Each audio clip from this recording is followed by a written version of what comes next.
Hello students, कैसे हैं आप सभी लोग। जैसा कि आपको पता ही है, अगर अपने बात करें, हम एक और क्लास 12th की मोस्ट इम्पोर्टेंट ऑब्जेक्टिव क्वेश्चन की सीरीज को लेकर आए हैं। और इसी तरीके से हम इस चैनल पर आपको पल पल नई नई वीडियोस प्रदान करते रहते हैं, जो भी आपके कंपटीशन से और जो कि आपके बोर्ड से रिलेटेड है। तो आज हम समय खराब ना करते हुए, जैसे आप देख रहे हैं, इलेक्ट्रिक चार्ज एंड फील्ड से very very important objective question series जो है वो आई है, जो कि आपके आरबीएसई बोर्ड, सीबीएसई बोर्ड और आपके सभी बोर्ड के अंदर काम करेगी। साथ में ये कम्पिटिटिव एग्ज़ाम जैसे एनडीए एयरफोर्स में भी काम करेगी। तो आज हम समय को खराब ना करते हुए अपना पहला क्वेश्चन पढ़ते हैं। किसी वस्तु पर आवेश की न्यूनतम मात्रा कम नहीं हो सकती है। ठीक है, कम नहीं हो सकती मतलब किसी भी वस्तु पर कम से कम कितना आवेश स्थानांतरित हो सकता है। तो पहला ऑप्शन है 1.6 गुणा 10 की पावर -19 गुलाम। ऑप्शन बी है 3.2 गुणा 10 की पावर -19 गुलाम। ऑप्शन सी है 4.8 गुणा 10 की पावर -19 गुलाम। और ऑप्शन डी है 1 गुलाम। तो याद रखना, किसी भी वस्तु पर न्यूनतम एक इलेक्ट्रॉन के बराबर आवेश स्थानांतरित होता है। यानी इसका जो सही आंसर हो जाएगा वो आपका हो जाएगा 1.6 गुणा 10 की पावर -19 गुलाम, जो कि ऑप्शन नंबर आपका ए हो जाएगा। उसके बाद हम आगे चलते हैं। अगला क्वेश्चन जो है आपका वो है, दो विद्युत क्षेत्र रेखाएं एक दूसरे को किस कोण पर काटती हैं। इसका ऑप्शन है ए 90 डिग्री, ऑप्शन बी है 45 डिग्री, ऑप्शन सी है 30 डिग्री और ऑप्शन डी है नहीं काटती। तो याद रखना, दो विद्युत क्षेत्र रेखाएं कभी भी एक दूसरे को नहीं काटती है, क्योंकि अगर काटेंगी तो कटान बिंदु पर दो विद्युत क्षेत्र की दिशाएं प्रदर्शित होंगी, जो कि संभव नहीं है। इसलिए इसका जो सही आंसर होगा वो हो जाएगा ऑप्शन नंबर डी। तो दूसरे का सही जवाब है ऑप्शन नंबर डी। उसके बाद चलते हैं अपने क्वेश्चन नंबर 3 की ओर। क्वेश्चन नंबर 3 जो है वो आपका कहता है, विद्युत आवेश का क्वांटम यानी ईएसयू मात्रक है। ऑप्शन ए 4.78 गुणा 10 की पावर -10, ऑप्शन बी 1.6 गुणा 10 की पावर -19, ऑप्शन सी 2.99 गुणा 10 की पावर 9, ऑप्शन डी -1.6 गुणा 10 की पावर -19। तो याद रखना, विद्युत आवेश का क्वांटम यानी ईएसयू का मात्रक होता है 4.78 गुणा 10 की पावर -10। ठीक है, ये ईएसयू में होता है। तो इसका जो सही जवाब हो जाएगा ऑप्शन नंबर ए, ये आपका राइट आंसर होगा। उसके बाद अगर अपने बात करते हैं, तो अगला जो क्वेश्चन है आपका क्वेश्चन नंबर 4, स्थिर विद्युतीय क्षेत्र होता है कैसा। ऑप्शन ए संरक्षी, यानी जो विद्युत क्षेत्र होता है वो किस नेचर का होता है। ऑप्शन ए संरक्षी, ऑप्शन बी असंरक्षी, ऑप्शन सी कहीं कंजर्वेटिव तथा कहीं असंरक्षी। संरक्षी का मतलब होता है कंजर्वेटिव और असंरक्षी का मतलब होता है नॉन कंजर्वेटिव। ऑप्शन सी कहीं संरक्षी तथा कहीं असंरक्षी और इनमें से नहीं। तो याद रखना, विद्युत क्षेत्र जो है वो आपका संरक्षी होता है यानी कंजर्वेटिव होता है। तो ऑप्शन ए जो है वो इसका सही आंसर हो जाएगा।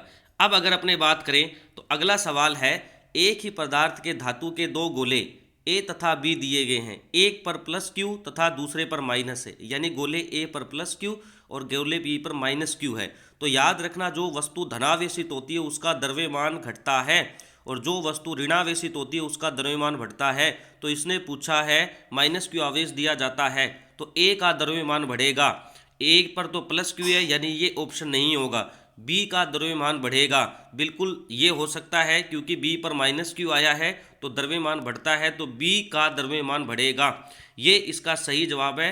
और याद रखना, कोई भी वस्तु धनावेशित या ऋणावेशित होती है तो वस्तु के द्रव्यमान में प्रभाव पड़ता है। ऑप्शन सी भी नहीं होगा और ऑप्शन डी भी नहीं। तो इसका सही जवाब होगा ऑप्शन नंबर बी। उसके बाद अगर अपने बात करें, तो अगला सवाल है, मोस्ट इंपॉर्टेंट सवाल है, इलेक्ट्रॉन का विशिष्ट आवेश होता है। ऑप्शन ए 1.8 गुणा 10 की पावर 11 गुलाम पर केजी, ऑप्शन बी 1.8 गुणा 10 की पावर -19 गुलाम पर केजी, ऑप्शन सी 1.9 गुणा 10 की पावर -19 गुलाम पर केजी, ऑप्शन डी इनमें से कोई नहीं। तो याद रखना, इसका जो सही जवाब होता है वो होता है ऑप्शन नंबर ए 1.8 गुणा 10 की पावर 11 गुलाम पर केजी। उसके बाद बात करते हैं अपने अगले क्वेश्चन की ओर। डिबाई जो है वो किसका मात्रक है, मोस्ट इंपॉर्टेंट क्वेश्चन। तो याद रखें, ऑप्शन ए आवेश का, ऑप्शन बी विद्युत विभव का, ऑप्शन सी विद्युत द्विध्रुव आघूर्ण का, ऑप्शन डी इनमें से कोई नहीं। तो याद रखें, जो डिबाई जो है वो आपका विद्युत द्विध्रुव आघूर्ण का मात्रक है। ठीक है, विद्युत द्विध्रुव क्या होता है, P बराबर Q इंटू 2A, जिसका मात्रक आपने कूलाम इंटू मीटर भी पढ़ा हुआ है। आगे चलते हैं क्वेश्चन नंबर 8 की ओर। एक आवेशित चालक सतह की किसी बिंदु पर विद्युत क्षेत्र की तीव्रता चालक की सतह पर शून्य होती है, सतह के लंबवत होती है, सतह के स्पर्शी होती है, या सतह पर 45 डिग्री पर होती है। तो याद रखना इसका जो सही जवाब होगा सतह के लंबवत होती है। विद्युत क्षेत्र की तीव्रता हमेशा सतह के क्या होती है, लंबवत होती है। तो इसका जो सही आंसर हो जाएगा वो ऑप्शन नंबर आपका कौन सा हो जाएगा, बी हो जाएगा। क्वेश्चन नंबर 9 की बात करते हैं। तो एक कूलाम आवेश बराबर होता है, ऑप्शन ए 2.99 गुणा 10 की पावर 9 ESU, ऑप्शन बी 9 गुणा 10 की पावर 9 ESU, ऑप्शन सी 8.85 गुणा 10 की पावर -12 ESU, ऑप्शन डी इनमें से कोई। यानी ESU में पूछा है एक कूलाम किसके बराबर होता है। तो याद रखना 2.99 गुणा 10 की पावर 9 ESU के बराबर होता है एक कूलाम। तो ऑप्शन ए जो है वो आपका सही आंसर हो जाएगा। उसके बाद बात करते हैं अगला क्वेश्चन। यदि गोले पर आवेश 10 माइक्रो कूलाम हो तो उसकी सतह पर विद्युत फ्लक्स होगा। तो आप जानते हैं फाई बराबर क्या होता है, E इंटू ए। यदि गोले पर आवेश कितना है, 10 माइक्रो कूलाम है, तो उस पर विद्युत फ्लक्स क्या होगा। गोला दिया हुआ है तो यहाँ से आपको पता है गोले की जो सतह होती है वो क्या होती है, 4πr²। ठीक है, ये तो क्षेत्रफल हो जाएगा। ठीक है, और यहाँ से आप E बराबर क्या होता है, आप जानते हैं फाई बराबर क्या होता है, EA। ठीक है, EA।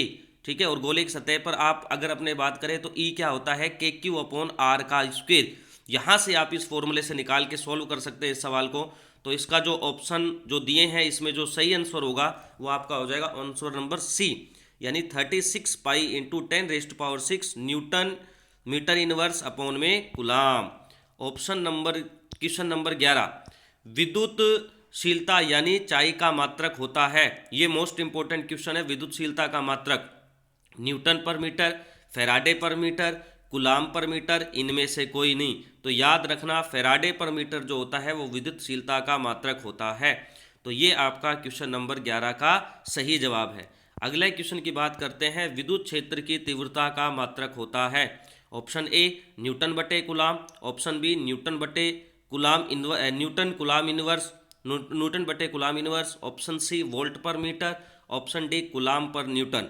तो याद रखना इसका जो सही जवाब होता है E बराबर होता है F/Q, यानी F का हो गया न्यूटन और Q का होगा कूलाम। तो न्यूटन बटे कूलाम। ऑप्शन बी जो है वो उसका, चाहे तो आप ऑप्शन बी जो है इसका सही जवाब होगा न्यूटन कूलाम इनवर्स। अगला क्वेश्चन की तरफ चलते हैं। विद्युत क्षेत्र की तीव्रता की विमा होती है, E बराबर होता है F/Q।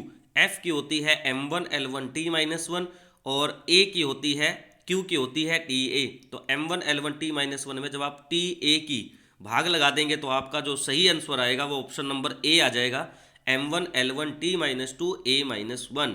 उसके बाद अगले क्वेश्चन की ओर बात करते हैं।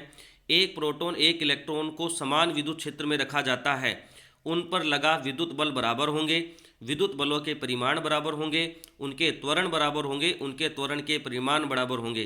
तो याद रखना इसका आंसर सही होगा बी, विद्युत बलों के परिणाम बराबर होंगे।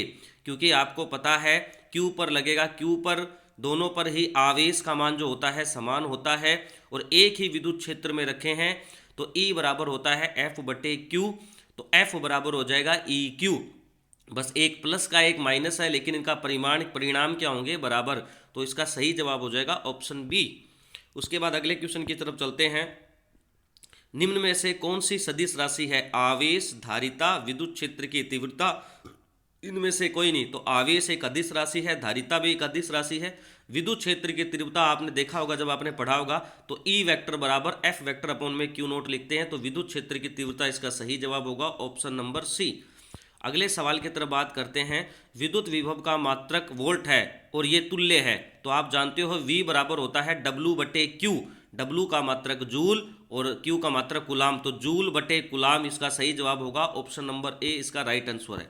साबुन के एक बुलबुले को जब आवेशित किया जाता है तो उसकी त्रिज्या, ऑप्शन ए बढ़ती है, मोस्ट इंपोर्टेंट सवाल, ऑप्शन बी घटती है, ऑप्शन सी अपरिवर्तित, ऑप्शन डी शून्य हो जाती है। तो याद रखना इसकी जो त्रिज्या है वो बढ़ती है। तो इसका जो राइट आंसर होगा वो ऑप्शन ए हो जाएगा। विद्युत द्विध्रुव आघूर्ण का SI मात्रक होता है, P बराबर होता है Q इंटू 2A। अभी बताया था तो कूलाम हो जाएगा इंटू 2a यानी दूरी का metre, coulomb into metre. Option A इसका सही जवाब। उसके बाद अगला सवाल है, एक समान विद्युत क्षेत्र में द्विध्रुव पर आरोपित बल युग्म आघूर्ण अधिकतम है जब द्विध्रुव की अक्ष तथा क्षेत्र की दिशा के बीच कोण है। बल आघूर्ण सबसे अधिकतम कब होता है? जब किसी भी विद्युत क्षेत्र में द्विध्रुव रखा जाता है, जब वो शून्य कोण पर हो, 90 पर हो, 180 पर हो, 45 पर हो। तो याद रखना, जब वो 90 डिग्री पर होता है विद्युत क्षेत्र से, तब उस पर बल आघूर्ण सबसे अधिकतम लगता है। तो इसका राइट आंसर हो जाएगा ऑप्शन नंबर बी। किसे घिरे सतह का कुल विद्युत फ्लक्स पृष्ठ के भीतर कुल आवेश का 1/ε0, ये आपने गाउस का नियम पढ़ा हुआ है, फाई बराबर क्यू अपोन में एप्साइलन नोट होता है, यानी सिग्मा क्यू इंटू 1/ε0 का मल्टीपल। तो ऑप्शन ए इसका सही आंसर हो जाएगा। किसी अचालक पदार्थ के गोले को आवेश देने पर वह वितरित होता है सतह पर, सतह के अलावा अंदर भी, केवल भीतर, इनमें से कोई नहीं। तो याद रखना, अगर हम किसी अचालक को आवेश देते हैं तो इसका सही आंसर होगा सतह के अलावा अंदर भी। मतलब आप आवेश देंगे ना, तो आवेश जहां पर आप आवेश देते हैं वहीं पर आवेश रह जाता है, ठीक है। तो किसी चालक को आवेश देने पर वितरित होता है, वितरित नहीं होता, ये जहां देते हो वहीं रह जाता है। तो केवल भीतर, सतह पर नहीं होगा, इसका सही आंसर होगा इनमें से कोई नहीं, क्योंकि हम चालक को, अचालक को जहां आवेश देते हैं ये वहीं रह जाता है। ऐसा नहीं पहले वो वितरित होता है फिर अंदर जाता है। तो इसका सही जवाब होगा इनमें से कोई नहीं, ऑप्शन डी। चालक पदार्थ से बने असीमित आवेशित चालक पतली चादर की सतह के निकट किसी बिंदु पर देखो, असीमित आवेशित चालक पतली चादर की सतह, यानी और है कौन सी? चालक की है। तो आपको पता है अचालक के प्लेट के लिए तो होता है सिग्मा अपॉन 2ε0, और चालक प्लेट के लिए होता है सिग्मा अपॉन ε0। गाउस के अनुप्रयोग में आपने ये डेरिवेशन देखा होगा। तो इसका सही आंसर हो जाएगा ऑप्शन नंबर बी। जब किसी वस्तु को आवेशित किया जाता है तो उसका द्रव्यमान, मैंने आपको बताया था, अगर किसी वस्तु पर इलेक्ट्रॉन जा रहे हैं, ठीक है, तो वो अगर किसी वस्तु पर इलेक्ट्रॉन गए हैं तो वो क्या होगा? वस्तु ऋणावेशित होगी तो द्रव्यमान बढ़ता है। और अगर कोई वस्तु धनावेशित हो रही है, इलेक्ट्रॉन जा रहे हैं, तो इसने पूछा आवेशित किया जाता है, मतलब आवेशित में धनावेशित भी और ऋणावेशित दोनों आते हैं। धनावेशित होती है तो घटता है, ऋणावेशित होती है तो बढ़ता है, यानी बढ़ या घट सकता है। ऑप्शन नंबर डी इसका सही जवाब होगा। तो ये आज की कुछ इंपॉर्टेंट सीरीज मैंने आपको बता दी है। आशा करता हूँ कि आपको ये जो टॉपिक है ये बिल्कुल क्लियर हो गया होगा। अगर हमारे चैनल से आपको इसी तरीके